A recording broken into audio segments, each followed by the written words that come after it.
இனிய தமிழ் நேயர்களே, அனைவருக்கும் இனிய காலை வணக்கங்கள்.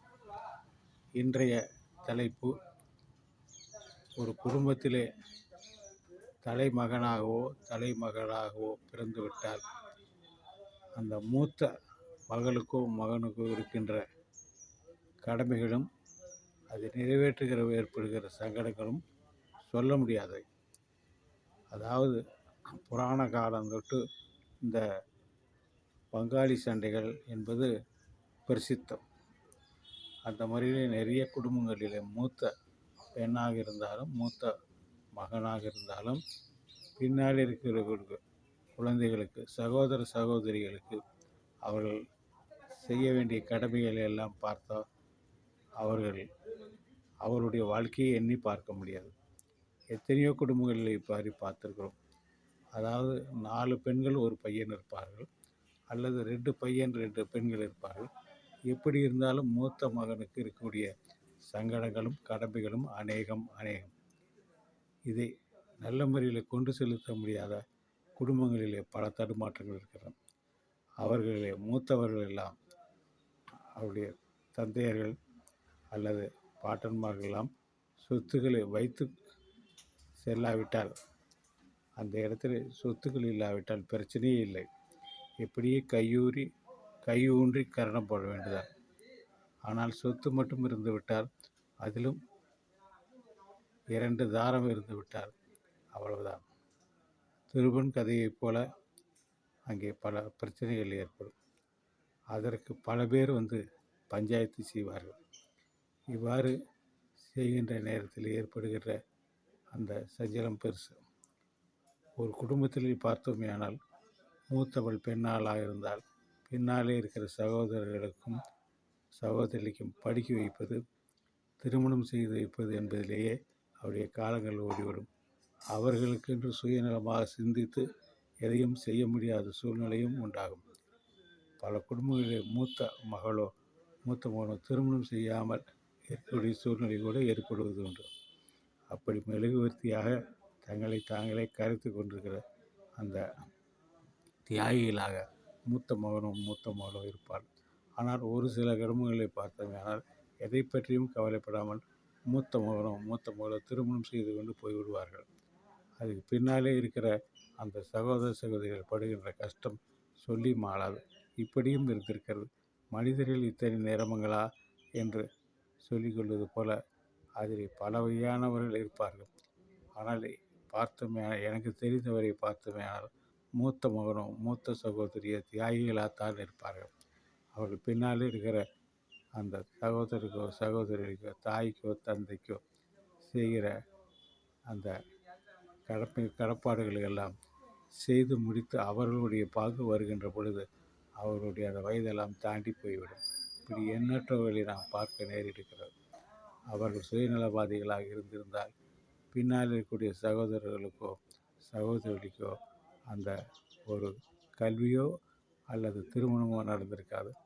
ஆனால் அவர்கள் சுயநலவாதிகளாக இல்லாமல் தங்களுடைய வாழ்க்கையை அர்ப்பணித்து பின்னால் இருக்கிற சகோதரிகளுக்கோ நல்லது செய்ய வேண்டும் என்பதிலேயே தம் வாழ்க்கையை அர்ப்பணித்திருப்பார்கள்.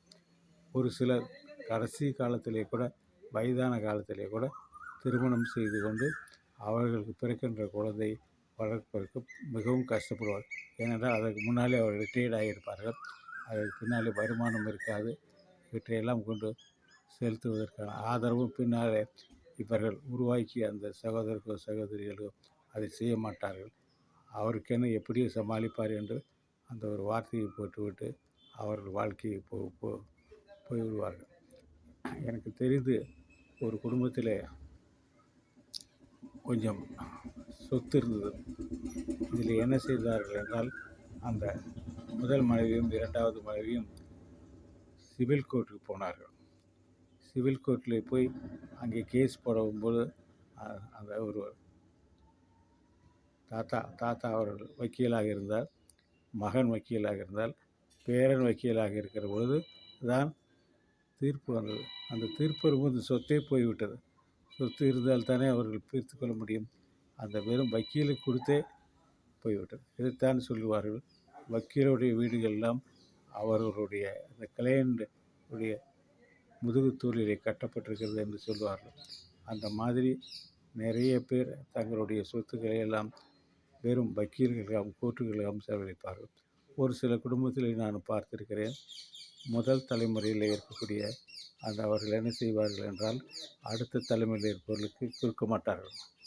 ஆனால் அதே நேரத்தில் விதி எப்படி விளையாடும் என்றால் அடுத்த தலைமுறை வருகிற பொழுது இந்த முதல் தலைமுறையிலே சொத்து தரமாட்டேன் என்று அடம் பிடித்த குடும்பம் கீழ்நிலைக்கு போவதும் அதற்கு பின்னாலே சொத்து இல்லாமல் தானாகவே வளர்ந்து வருகின்ற இரண்டாவது தலைமுறை அதைவிட அதிகமாக நல்ல முறையிலே வாழ்ந்து வருவதையும் நாம் பார்க்கிறோம். எனவே இவ்வாறு இருக்கின்ற சூழ்நிலையிலே நாம் இருவர் நமக்கு இருவர் என்ற சொல்லுகின்ற குடும்பத்தில் இன்றைக்கு பார்த்தோம்னா அது நன்றாக இருக்கிறது. ஆனால் பல பெண்கள் ஒரு மனது விட்டுவிட்டு பலதரமான மனைவிகளை கொண்டு வாழ்க்கையை சீரழித்துக் கொள்கின்றவர்கள்தான் பின்னால் அந்த வாரிசுகள் படுகின்ற அவஸ்தை சொல்லி மாளாது.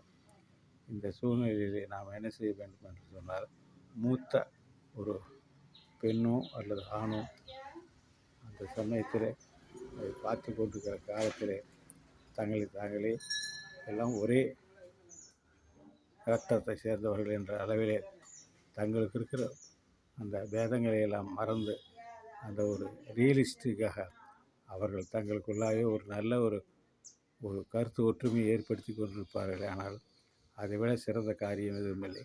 அப்படி கிடைக்கிறதுனாலே ஒன்று தான் மன நிம்மதி கிடைக்கும். யாருக்கு ஒருத்தருக்கு அதிகமாக போனாலும் தவறில்லை, எல்லாம் அவருடைய சகோதர சகோதரி தானே என்று எண்ணி பரந்த மனப்பான்மையோடு அவருடைய சொத்துக்களை எல்லாம் பிரித்து கொண்டு ஆனந்தமாக அவர்கள் நல்ல முறையிலே வாழ்ந்தால் அதைவிட சிறந்த வேறொன்றுமில்லை. நன்றி, வணக்கம்.